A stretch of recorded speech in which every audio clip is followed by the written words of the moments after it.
Havana, a city that pulsed with life. The salty air carried the scent of cigars and the sound of music. Laughter echoed from doorways, and the rhythm of salsa filled the streets. It was a city of vibrant chaos, intoxicating and alive. This was where Elena and Mateo first met. We were just children then, our laughter mingling with the city's sounds. Elena, with her dark eyes and quick wit, was the picture of Havana's spirit. And I, with my quiet smile and soulful gaze, possessed a voice that could melt the hardest heart. They met in the plaza, drawn together by a shared love of music and the unspoken language of childhood. Their days were filled with shared dreams and innocent games, their laughter echoing through the narrow streets. As they grew older, their friendship deepened. They shared secrets whispered under the Cuban sun. They stole kisses in the shadow of ancient buildings.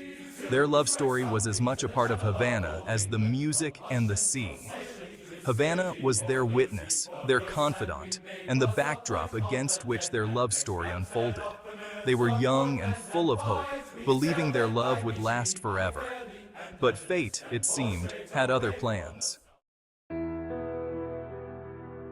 Mateo's voice was his gift. Even as a young boy, it held a depth and richness that belied his age.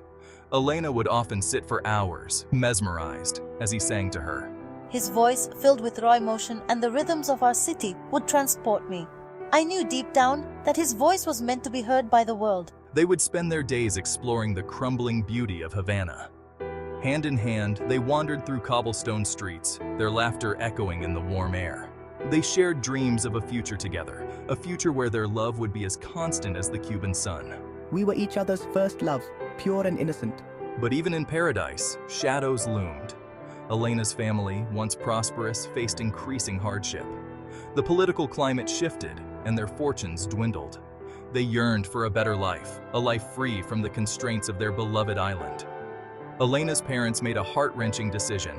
They would leave Cuba and seek a new beginning in America. For Elena and Mateo, the thought of separation was unbearable.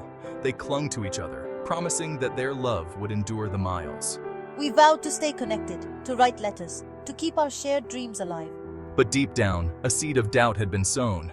The future, once so certain, was now shrouded in uncertainty. Leaving Cuba was bittersweet. Elena carried the warmth of Havana in her heart, but the pain of leaving Mateo was a constant ache. America was a whirlwind of new experiences. The language was unfamiliar, the customs strange. Elena threw herself into her studies, determined to succeed in this new land. But her thoughts always drifted back to Mateo and their shared dreams. I wrote to him faithfully, pouring my heart out in each letter. I told him of my struggles, my triumphs, my longing for him. His letters, when they arrived, were like pieces of home. He wrote of his music, of his growing success in local clubs, of his unwavering love for her. But as time passed, the letters became less frequent. The distance, it seemed, was taking its toll. Elena blossomed in her new life. She excelled in her studies, her natural intelligence shining through. She discovered a passion for business, her mind sharp and analytical. She worked hard, driven by a desire to create a better life for herself and her family. Years passed, and Elena transformed into a successful, independent woman. Yet, a part of her remained tethered to the boy with the soulful voice, the boy she had left behind in Havana. Elena's success was undeniable. She built a career in the competitive world of finance, her sharp intellect and unwavering determination propelling her forward. She had achieved the American dream, a testament to her hard work and sacrifice.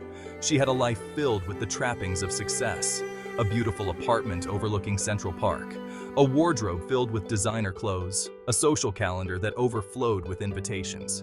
But despite all her achievements, a void remained. The memory of Mateo, of their shared dreams and youthful promises, lingered in the back of her mind.